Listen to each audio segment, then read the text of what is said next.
You ready? Start again. No, you don't need to repeat the question. Cameraman, ready? Ready. Okay. Ready? Yeah. I And heard. Justice is also joining me too. But, Okay. Tell him I said hello. I'll answer your first question now. Okay. all right. Just Congressman, why did you make the decision not to run for re-election? Well, the last couple of weeks when I was home in Jacksonville, my wife Kitty and I talked a lot about what we want to do in the future, and thought about the fact that what a tremendous privilege it's been to represent this community where my family's lived for 4 generations. Thought about some of the accomplishments that we've been involved in, and it just seemed like the right time to say we're going to turn the page on this chapter of my life and see what's next. So I'm looking forward to what's next. I don't know, but again, it's just a privilege to have served. I'm proud of what we've done and been able to accomplish a lot for the constituents as well as our country. It took a lot of people by surprise, and already a lot of people are lining up to try to fill that spot, but they're singing your praises. But overall, there's going to be a lot of turmoil going on in Northeast Florida, given the situation with Kareem Brown and now with you leaving. How do you feel about that? Well, I'm happy that I live in a democracy where anybody that wants to run for office can stand up and speak out. And the fact that I'm leaving, has more to do with my own personal decision to say I'm proud of what I've done. And I'm sure that someone good will come along. And I guess it's good news that so many people have expressed interest, because out of that, our democracy will bring someone forward that I hope will do a good job. So I'm just looking forward to what goes on. I wanted to be sure that I made my announcement so that there would be plenty of time for anybody that wanted to run could sign up to run. I think the qualifying is not till the end of June. In fact, the congressional districts haven't been settled by the federal courts. So there's plenty of time. A lot of people will be interested, and I'll watch the process unfold. I guess overall, you said you really don't know what you're going to be doing at this point, but you have to have some idea. Well, I really have no idea. The main thing is I realize in my life right now it was time for change, time to turn the page. I don't know what is next, but I've got a year to finish the work that I've started here in Congress, and that is quite a load. And so once that's over, I'll be thinking about what to do next. I just really don't have any idea. I'm going to let Ken ask the next question. Hey, Congressman, Kent here. Hey, Ken. How disappointed is your staff, and how did you let them know about this change? Well, one of the reasons that I didn't tell anybody ahead of time is because I wanted my staff to hear from me personally.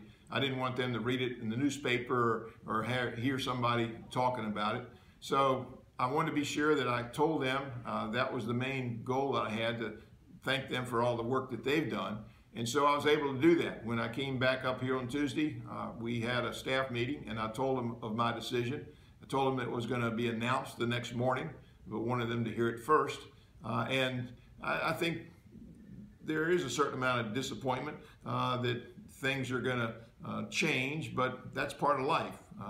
Change is like growth, and it's all good.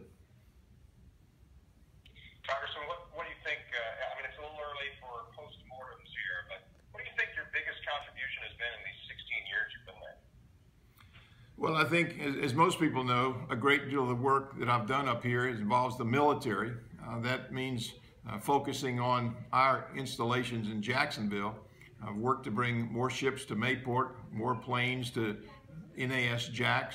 Blunt Island is alive and well. I wanted to be sure that we have the best trained, best equipped military in the world. That's what we've been working to do. Bringing a national cemetery is something I'm awfully proud of.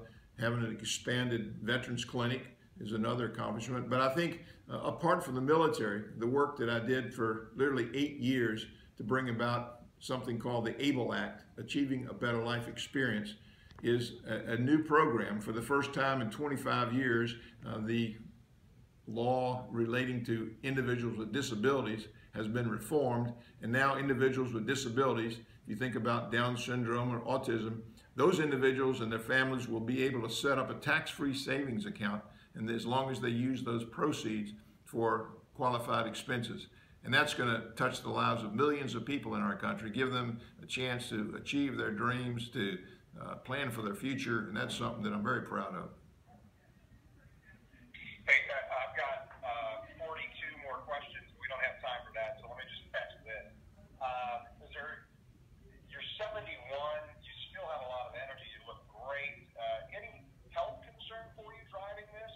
Or is it just a matter of you're worn out doing it? Is it about kidding? What? No, this is really just about change. I'm as healthy as I've ever been. Thank you for telling me that I look like I'm 55. My wife thinks I'm still handsome. But this is really about just realizing that it's been a tremendous privilege, being proud of the work that I've done, and realizing it's probably good to change and see what's next. Congressman, any idea with so many people wanting that seat, is there anybody you'd like to see follow your footsteps?